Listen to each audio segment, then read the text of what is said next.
আপনার কাছে যদি মোবাইল থাকে আর সেই মোবাইলে যদি হোয়াটসঅ্যাপ থাকে, তাহলে অনুগ্রহ করে এই ভিডিওটা শেষ পর্যন্ত দেখবেন। কারণ একটা ছোট ভুল আপনার ব্যাংক অ্যাকাউন্ট পুরো খালি করে দিতে পারে। আপনার মোবাইল হ্যাক হয়ে যেতে পারে আর আপনার ব্যক্তিগত ছবি, পরিবারের ছবি, বাচ্চাদের ছবি সব কিছু চলে যেতে পারে হ্যাকারদের হাতে। আজকের দিনে সাইবার প্রতারণা কিন্তু খুব দ্রুত বাড়ছে। আমরা অনেকেই জানি কিভাবে সাবধান থাকতে হয়। আগে কি হতো? আগে ওটিপি চেয়ে প্রতারণা করা হতো।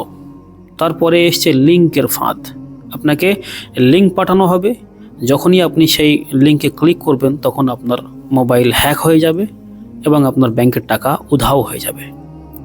তাই এখন আমরা অনেকটাই সাবধান হয়ে গেছি। কিন্তু সমস্যা হলো হ্যাকাররা আমাদের থেকেও এক ধাপ এগিয়ে। এখন একটা নতুন কৌশল বের হয়েছে যেটা যে কাউকে ফাঁদে ফেলতে পারে। একটা বাস্তব ঘটনা বলি। একজন মানুষ নাম প্রশান্ত বর্মা। তার কাছে হঠাৎ একটা অচেনা নম্বর থেকে ফোন আসে। ফোনে বলা হয়, স্যার, রাস্তায় একটা অ্যাক্সিডেন্ট হয়েছে এবং দুর্ঘটনাগ্রস্ত লোকটার পকেটে আপনার পরিচয়পত্র আর আপনার মোবাইল নম্বর পাওয়া গেছে। আমরা হোয়াটসঅ্যাপে একটা ছবি পাঠাচ্ছি, আপনি দেখুন। তো স্বাভাবিকভাবেই লোকটা ভয় পেয়ে যায়, ভাবলো হয়তো তার পরিচিত কেউ। আর ঠিক এই জায়গায় হয় সব থেকে বড় ভুল। হোয়াটসঅ্যাপে একটি দুর্ঘটনার ছবি পাঠানো হয়। তিনি ছবিটা ডাউনলোড করেন, কিন্তু সেটা ছবি ছিল না, সেটা ছিল একটা এপিকে ফাইল। আর এই এপিকে ফাইল আমরা অনেকেই দেখেছি, ঠিক এই রকম দেখতে লাগে। ডাউনলোড হওয়ার সঙ্গে সঙ্গে মোবাইল হ্যাক, ব্যাংক থেকে একের পর এক ট্রানজ্যাকশান, মাত্র কয়েক মিনিটের মধ্যে 4,44,000 টাকা উধাও। হ্যাঁ, 4,44,000 টাকা কয়েক মিনিটের মধ্যে শেষ। এখন প্রতারণার আসল কৌশলটা কী ছিল? হ্যাকাররা আপনাকে আগে ভয় দেখাবে, ইমোশনালি আপনাকে দুর্বল করবে, বলবে অ্যাক্সিডেন্ট হয়েছে, আপনার পরিচয়পত্র পাওয়া গেছে, হোয়াটসঅ্যাপ খুলে দেখুন। আর আপনি যখন ফাইল ডাউনলোড করবেন তখনই পুরো মোবাইলের কন্ট্রোল চলে যাবে হ্যাকারদের হাতে। এখন এই মুহূর্তে আপনি করবেন কি? যদি এই রকম আপনার সঙ্গে ঘটে, আপনি কি করবেন? অচেনা নম্বরে কথায় বিশ্বাস করবেন না। কেউ ফোন করে কিছু বললেই বিশ্বাস করবেন না।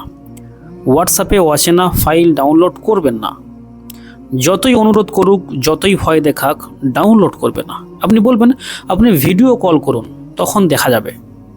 এবং আরেকটা বিপদ রয়েছে, অনেক সময় হোয়াটসঅ্যাপ আমরা খুলে না দেখলেও যদি আমাদের কোনো ব্যক্তি, আমাদের কোনো রিলেটিভ কোনো ব্যক্তি কোনো ফটো, ফাইল, ভিডিও পাঠায়, অটোমেটিকলি আমাদের মোবাইলে ডাউনলোড হয়ে যায়। আমি ডাউনলোড করলেও না করলেও ডাউনলোড হয়ে যায়। এই জিনিসটাকে বন্ধ করতে হবে। কারণ অনেকের মোবাইলে হোয়াটসঅ্যাপের অটো ডাউনলোড কিন্তু অন থাকে। এটাই সবচেয়ে কিন্তু বড় বিপদ। তো এই অটো ডাউনলোড অনকে অফ করবেন কেমনভাবে একটু দেখে নিই, চলেন। আপনার মোবাইলের হোয়াটসঅ্যাপটা খোলার পরে আপনি এই ডান দিকের ওপরে 3 ডট দেখতে পাচ্ছেন, এখানে ক্লিক করবেন এবং শেষের দিকে এসে দেখবেন এখানে সেটিংস বাটন রয়েছে, এখানে ক্লিক করবেন, স্ক্রল ডাউন করবেন, তারপর দেখবেন নিচের দিকে একটা স্টোরেজ অ্যান্ড ডাটা, এখানে আপনি ক্লিক করবেন। তারপরে নিচের দিকে দেখবেন এই যে এই 3টে জায়গায় আপনাকে নো মিডিয়া করতে হবে। প্রথমে আপনি কি করবেন? ওয়েন ইউজিং মোবাইল ডাটা, এই সমস্ত জায়গা কিন্তু আমার অফ করা রয়েছে। আপনার যদি এরকম অন থাকে, এগুলো কিন্তু সব আনটিক করবেন, ঠিক আছে? এইগুলো আনটিক করলে আর অটোমেটিক ডাউনলোড হবে না। এরকমভাবে প্রত্যেকটা জায়গা, এটাও দেখুন আমার সবকটা অফ রয়েছে। তো আপনাকে এরকম এই পরপর 3টে অপশান যত অন রয়েছে এগুলো সব অফ করে রাখবেন। তো এরকমভাবে আপনি অটো ডাউনলোডটাকে অফ করতে পারবেন। এই সেটিংটার লাভ কি?